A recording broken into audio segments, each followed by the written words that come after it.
ശോഭയിൽ എന്നെ ശോഭിതമാക്കണമേ.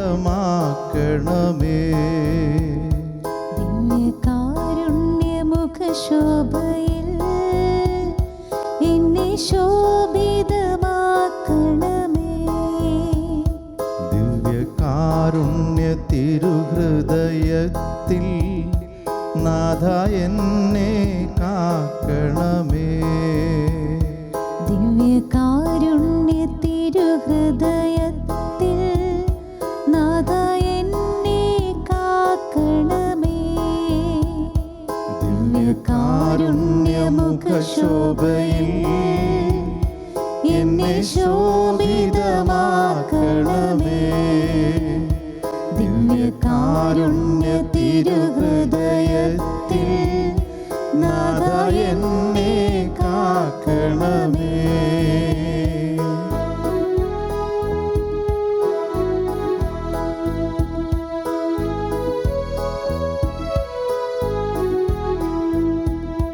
യേശുവേ എൻ കണ്ണുകളെ നിൻ കണ്ണുകളാക്കണമേ. യേശുവേ എൻ കണ്ണുകളെ നിൻ കണ്ണുകളാക്കണമേ. യേശുവേ എൻ കാതുകളെ നിൻ കാതുകളാക്കണമേ. യേശുവേ എൻ കാതുകളെ നിൻ കാതുകളാക്കണമേ. ദിവ്യകാരുണ്യമുഖശോഭയിൽ എന്നെ ശോഭിതമാക്കണമേ. ദിവ്യകാരുണ്യ തിരുഹൃദയത്തിൽ നാഥ എന്നെ കാക്കണമേ. ദിവ്യകാരുണ്യമുഖശോഭയിൽ എന്നെ ശോഭിതമാക്കണമേ. ദിവ്യകാരുണ്യ തിരുഹൃദയത്തിൽ നാഥ എന്നെ കാക്കണമേ.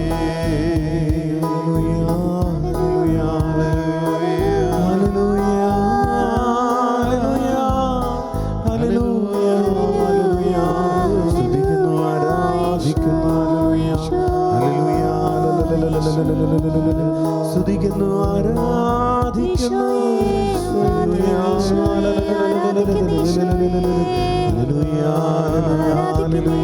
തന്റെ മാറോട് ചേർത്ത് പിടിക്കുന്നവനേ,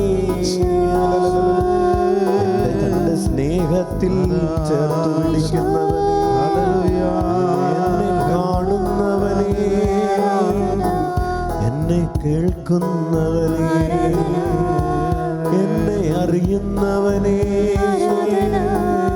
എന്നെ ആശ്വസിപ്പിക്കുന്നവനേ, എന്റെ കണ്ണീർ കണങ്ങൾ തന്റെ തിരുഹൃദയത്തിൽ സ്വീകരിക്കുന്നവനേ, എന്റെ അലച്ചിലുകൾ എണ്ണുന്നവനേ, എല്ലാം നന്മയാക്കി മാറ്റുന്നവനേ, എന്റെ ജീവന്റെ ഉറവിടമേ, എന്റെ ജീവിതത്തിന്റെ ലക്ഷ്യമേ, എന്റെ സർവസ്വമേ.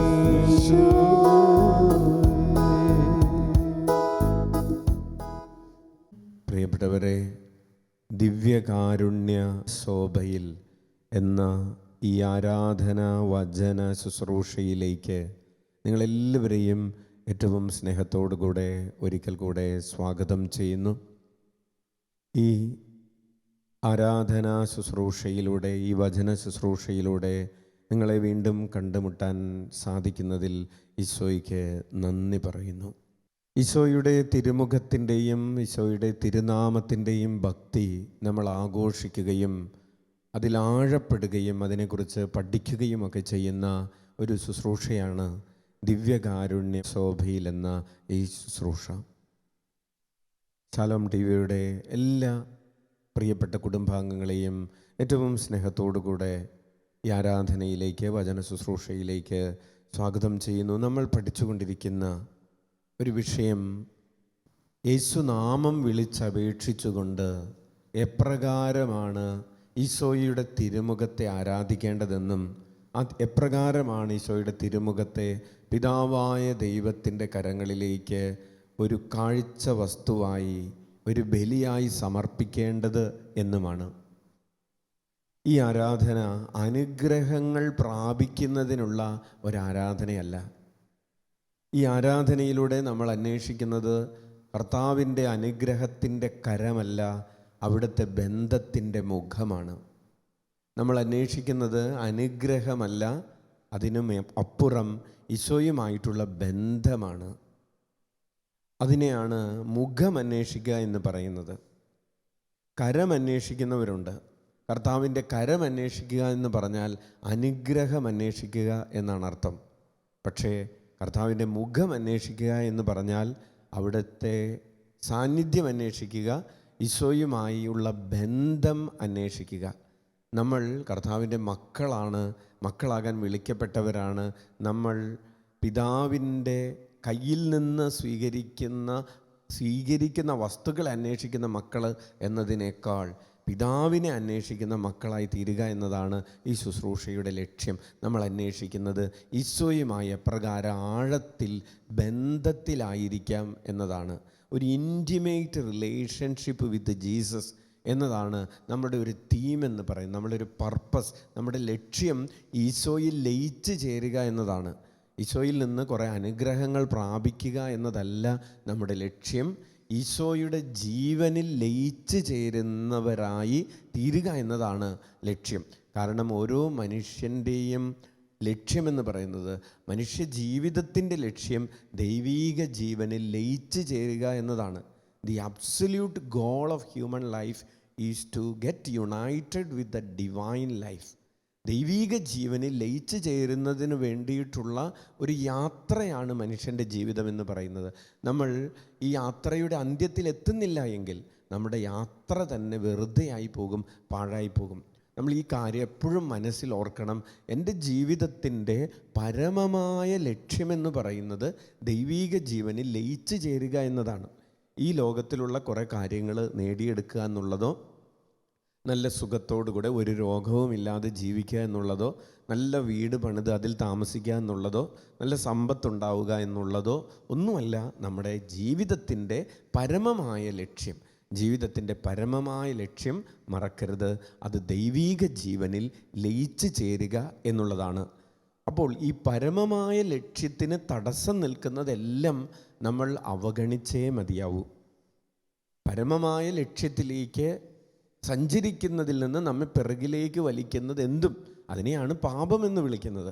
അതെന്തും നമ്മൾ ഉപേക്ഷിക്കാനും ഈ പരമമായ ലക്ഷ്യത്തിലേക്കുള്ള യാത്രയിൽ നമ്മുടെ ഈ യാത്രയെ ത്വരിതപ്പെടുത്തുന്നത് എന്തും അത് സ്വീകരിക്കാനും തയ്യാറാകണം. അതിനെയാണ് പുണ്യമെന്ന് പറയുന്നത്. അപ്പോൾ പാപമെന്ന് പറയുന്നത് ദൈവീക ജീവനിൽ ലയിച്ചു ചേരുന്നതിനുള്ള നമ്മുടെ യാത്രയെ തടസ്സപ്പെടുത്തുന്ന കാര്യങ്ങളെയാണ്. അത് പ്രവൃത്തികളാകാം, ചിന്തകളാകാം, വാക്കുകളാകാം, മറ്റുള്ളവരുടെ ഇൻഫ്ലുവൻസ് ആകാം, വസ്തുക്കളോടുള്ള ആഗ്രഹങ്ങളാകാം, ധനമോഹമാകാം, ജഡികാഭിലാഷങ്ങളാകാം, എന്തുമാകാം. അതിനെയാണ് പാപമെന്ന് വിളിക്കുന്നത്, അതിനെയാണ് അന്ധകാരമെന്ന് വിളിക്കുന്നത്. അതിനെ നമ്മൾ ഉപേക്ഷിച്ചേ മതിയാകൂ. ഈശോയിൽ ലയിച്ചു ചേരുന്നതിന് നമ്മളെ സഹായിക്കുന്നത് നമ്മൾ ഏറ്റെടുത്തേ മതിയാവൂ. അപ്പോൾ ഈ യാത്രയിൽ നമ്മൾ ഈശോയുടെ തിരുമുഖത്തിൽ നിന്ന് പഠിക്കുകയാണ്. ഈശോയുടെ കണ്ണുകൾ, ഈശോയുടെ കാതുകൾ, ഈശോയുടെ അധരം, ഈശോയുടെ തിരുമുഖത്ത് വെളിപ്പെടുന്നത് ഈശോയുടെ ഹൃദയമാണ്. നമുക്കറിയാം, മുഖം മനസ്സിൻ്റെ കണ്ണാടിയാണെന്നാണ് പറയുന്നത്. അപ്പോൾ ഈശോയുടെ മുഖം നമ്മൾ ധ്യാനിക്കുമ്പോൾ ഈശോയുടെ ഹൃദയത്തെ കൂടിയാണ് ധ്യാനിക്കുന്നത്. അത് മനസ്സിൽ വയ്ക്കാം. നമ്മൾ ഇന്ന് ധ്യാനിച്ചു തുടങ്ങുകയാണ്. മറ്റൊരു വശമാണ്, യേശുനാമം വിളിച്ച് പ്രാർത്ഥിക്കുമ്പോൾ ഈശോയെ ഈശോയെ എന്ന് മാത്രം വിളിച്ചാൽ അത് യേശുനാമത്തിലുള്ള പ്രാർത്ഥനയാകുമോ എന്നൊരു ചോദ്യമുണ്ട്. എന്താണ് യഥാർത്ഥത്തിലുള്ള യേശുനാമത്തിലുള്ള പ്രാർത്ഥന?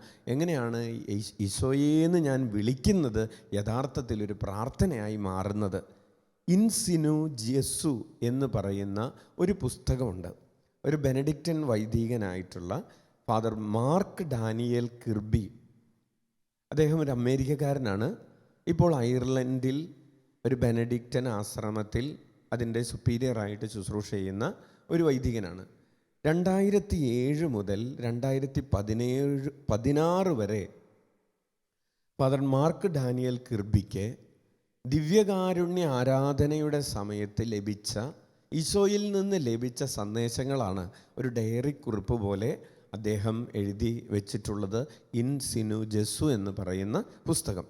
ഇതിൽ 1-2 ഇടങ്ങളിൽ പരിശുദ്ധ അമ്മ ഈ വൈദികനോട് സംസാരിച്ചതിൻ്റെ വെളിപ്പെടുത്തലുകളുണ്ട്. 2008 ഡിസംബർ 8 പരിശുദ്ധ അമ്മ ഫാദർ കിർബിയോട് ഇങ്ങനെ പറഞ്ഞു: ഈശോയുടെ നാമത്തിൽ പ്രാർത്ഥിക്കുക എന്നാൽ അവിടുത്തെ തിരുഹൃദയത്തിൻ്റെ പദ്ധതികളോടും ആഗ്രഹങ്ങളോടും വികാരങ്ങളോടും ഒത്തുചേർന്ന് പ്രാർത്ഥിക്കുക എന്നാണ് അർത്ഥം.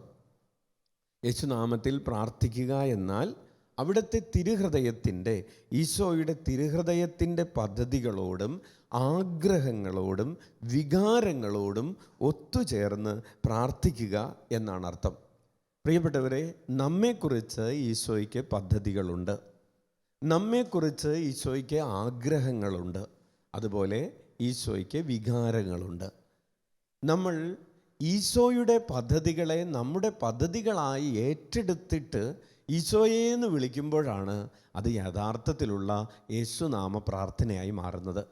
അതുപോലെ ഈശോയുടെ ആഗ്രഹങ്ങളെ നമ്മുടെ ആഗ്രഹങ്ങളായി ഏറ്റെടുത്ത് ഈശോയെന്ന് വിളിക്കുമ്പോഴാണ് അത് യഥാർത്ഥത്തിൽ യേശുനാമമായി മാറുന്നത്. അതുപോലെ ഈശോയുടെ വികാരങ്ങൾ നമ്മുടെ വികാരങ്ങളാക്കി മാറ്റിക്കൊണ്ട് ഈശോയെന്ന് പ്രാർത്ഥിക്കുമ്പോഴാണ് യഥാർത്ഥത്തിൽ അത് പ്രാർത്ഥനയായി മാറുന്നത് എന്നാണ് പരിശുദ്ധ അമ്മ ഫാദർ കിർബിയോട് പഠിപ്പിച്ചത്. നമ്മൾ ഈ ഒരു വെളിപ്പെടുത്തലിൻ്റെ പശ്ചാത്തലത്തിൽ കൂടുതൽ ആഴത്തിൽ പഠിക്കാൻ പോവുകയാണ്. യേശുനാമത്തിൽ പ്രാർത്ഥിക്കുമ്പോൾ എപ്രകാരമാണ് ഞാൻ ഈശോയുടെ പദ്ധതികളെ എൻ്റെ പദ്ധതികളായി ഏറ്റെടുക്കേണ്ടതെന്ന്. പ്രിയപ്പെട്ടവർ, ഇത് എളുപ്പത്തിൽ മനസ്സിലാക്കാനായിട്ടുള്ള ഒരു ഉദാഹരണം എന്ന് പറയുന്നത്, കേന്ദ്ര ഗവൺമെൻറ്റിന് പദ്ധതികളുണ്ട്. ആ കേന്ദ്ര ഗവൺമെൻറ്റിൻ്റെ പദ്ധതിയെ പഞ്ചായത്ത് തലത്തിൽ ഏറ്റെടുത്ത് നടപ്പാക്കുന്നതിനെക്കുറിച്ച് നമുക്കറിയാം. ഒരു ഉദാഹരണത്തിന് തൊഴിലുറപ്പ് പദ്ധതി എന്ന് പറയുന്ന പദ്ധതി, കേന്ദ്ര ഗവൺമെൻറ്റിൻ്റെ പദ്ധതി പഞ്ചായത്തുകൾ ഏറ്റെടുത്ത് നടപ്പാക്കുകയാണ്. ഇതുപോലെ അതൊരു ഉദാഹരണമായി പറഞ്ഞതാണ്.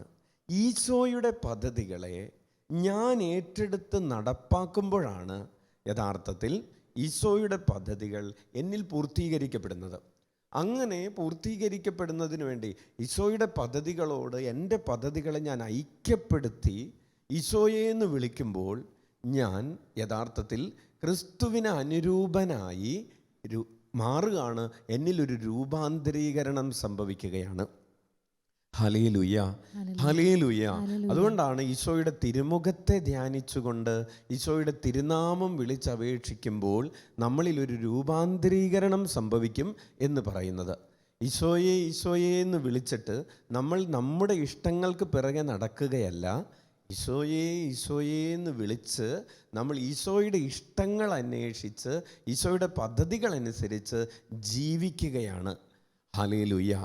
അപ്പോഴാണ് ഈ തിരുമുഖ ഭക്തിയും തിരുനാമ ഭക്തിയും യഥാർത്ഥത്തിൽ നമ്മെ പുതിയ മനുഷ്യരാക്കി മാറ്റുകയും നമ്മളിൽ ഈശോയുടെ തിരുമുഖം കൊണ്ടുവരികയും ചെയ്യുന്നത്. ഹല്ലേലൂയ.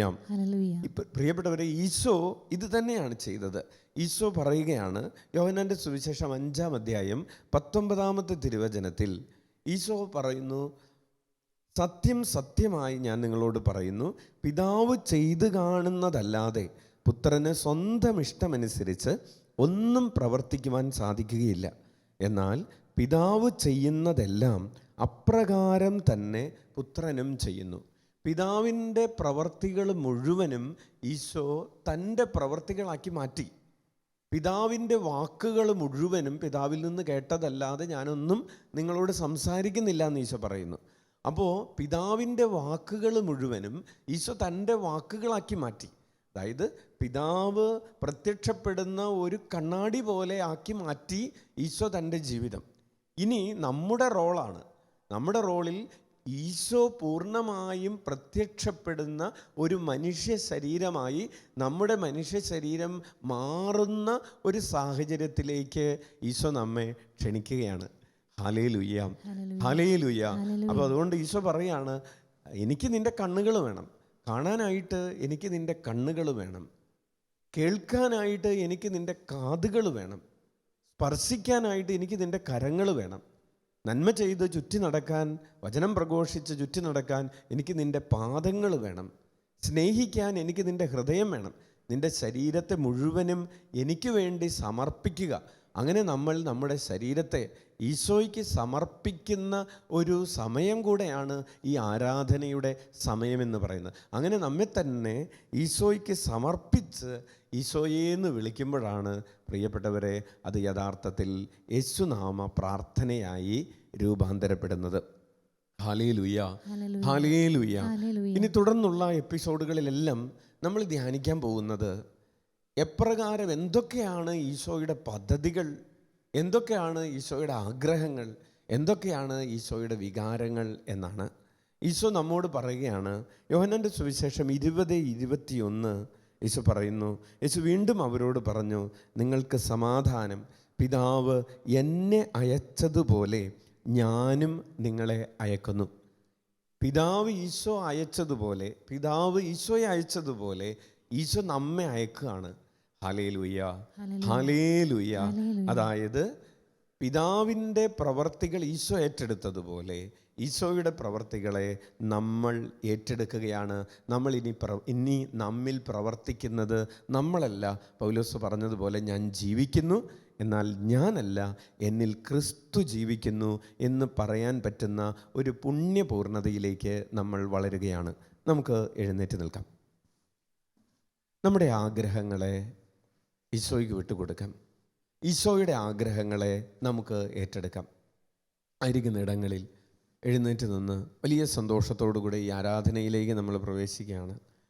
ഈശോയുടെ പദ്ധതികൾ എന്തൊക്കെയാണെന്ന് ഈശോ നമുക്ക് വെളിപ്പെടുത്തി തരട്ടെ. ഈശോയുടെ ആഗ്രഹങ്ങൾ എന്തൊക്കെയാണെന്ന് ഈശോ നമുക്ക് വെളിപ്പെടുത്തി തരട്ടെ. കരങ്ങൾ ഉയർത്തി സ്തുതിക്കാം. Hallelujah, hallelujah. സ്തുതിക്കുന്നു, ആരാധിക്കുന്നു. Hallelujah, hallelujah. ബന്ധനങ്ങൾ അഴിയട്ടെ, പൈശാചിക പീഡകൾ വിട്ടുപോകട്ടെ, അന്ധകാര ശക്തികൾ നിർവീര്യമാകട്ടെ. Hallelujah, hallelujah, hallelujah. ഭവനങ്ങളിലേക്ക് ദിവ്യകാരുണ്യ രശ്മികൾ ഇപ്പോൾ പ്രവഹിക്കട്ടെ. Hallelujah, hallelujah, hallelujah, hallelujah, hallelujah. ഈശോയുടെ സാന്നിധ്യം വിശ്വാസത്തിൽ അനുഭവിച്ച് പ്രാർത്ഥിക്കട്ടെ. Hallelujah, hallelujah. ഹൃദയത്തിലുള്ള ഇരുട്ട് മാറുന്നൊരു സമയമാണ്. Hallelujah, hallelujah. കരമടിച്ച് സ്തുതിക്കട്ടെ. ഹല്ലേലൂയ. യേശുവേ സ്തോത്രം, യേശുവേ നന്ദി, യേശുവേ ആരാധന. Hallelujah, hallelujah. ഉച്ചത്തിൽ വിളിക്കാം ഈശോയേ, സ്നേഹത്തോടെ വിളിക്കട്ടെ, പ്രത്യാശയോടെ വിളിക്കട്ടെ. Hallelujah, hallelujah, hallelujah, hallelujah. വലിയ വിശ്വാസത്തോടെ വിളിക്കുന്നു, പൂർണ്ണ മനസ്സോടെ വിളിക്കുന്നു. കരമടിച്ച് പാടാം.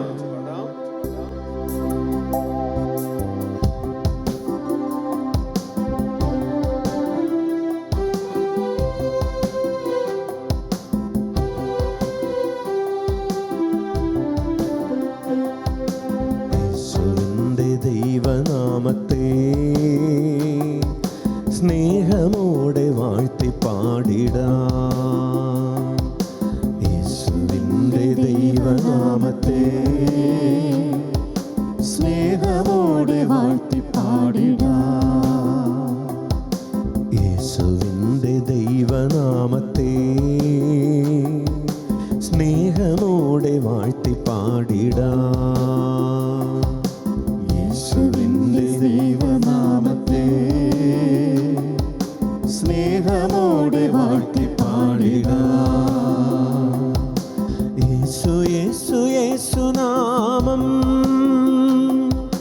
യേശു, യേശു, യേശുനാമം,